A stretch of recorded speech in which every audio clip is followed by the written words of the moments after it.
સુરત ગ્રામ્ય એસઓજી ટીમે કામરેજ તાલુકાના ઉંભેર ગામેથી ગેસ રિફિલિંગનું નેટવર્ક ઝડપી પાડ્યું હતું. સુરત જિલ્લા એસઓજી કારાબજાર નેટવર્કનો પર્દાફાશ કર્યો છે. જિલ્લા એસઓજીએ બાતમી આધારે કામરેજ તાલુકાના ઉંભેર ગામે આવેલા સારથી કોમ્પ્લેક્સમાં 11 નંબરની દુકાનમાં દરોડા પાડ્યા હતા. દરોડા દરમિયાન પોલીસને 40 જેટલા બાટલા મળી આવ્યા હતા. પોલીસે ઘટના સ્થળેથી ગેસ રિફિલિંગ કરવાના સાધનો, એક વજન કાંટો તેમજ એક ટેમ્પો પણ ઝડપી પાડ્યો હતો.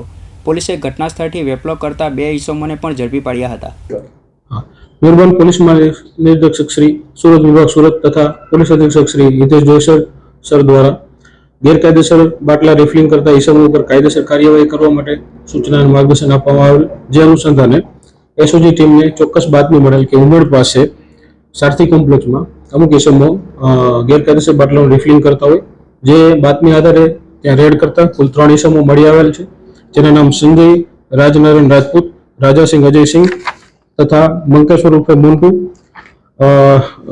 આ રેડ દરમિયાન કુલ 40 જેટલા બાટલાઓ તથા રિફિલિંગનો સામાન કુલ મળી 5,31,500 નો મુદ્દામાલ પોલીસ દ્વારા કબજે કરવામાં આવેલ છે. તેમજ આ જે બાટલા પ્રોવાઈડ કરતો ઈસમ જમશેદ રહે બારડોલી નવા ગુનાના કામે વોન્ટેડ જાહેર કરવામાં આવે છે અને આ ઈસમો વિરુદ્ધ કામરેજ પોલીસ સ્ટેશનમાં ગુનો દાખલ કરવામાં આવે છે. અને આ બાટલા સેવણી ખાતે ગોડાઉનમાંથી આપેલા હોવાનું ફરિયાદમાં બી જણાવેલ છે અને તપાસ દરમિયાન નીકળેલ છે. પોલીસ તપાસમાં આ બાટલા કામરેજ તાલુકાના સેવણી ગામેથી ડેપો પરથી લાવ્યા હોવાનું સામે આવ્યું છે.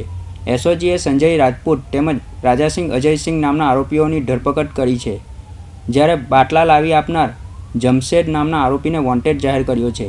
એસઓજી ટીમે કુલ 5.30 લાખની વધુનો મુદ્દામાલ કબજે કરી વધુ તપાસ હાથ ધરી છે. Suresh Rathod, Hind TV news, Kamrej.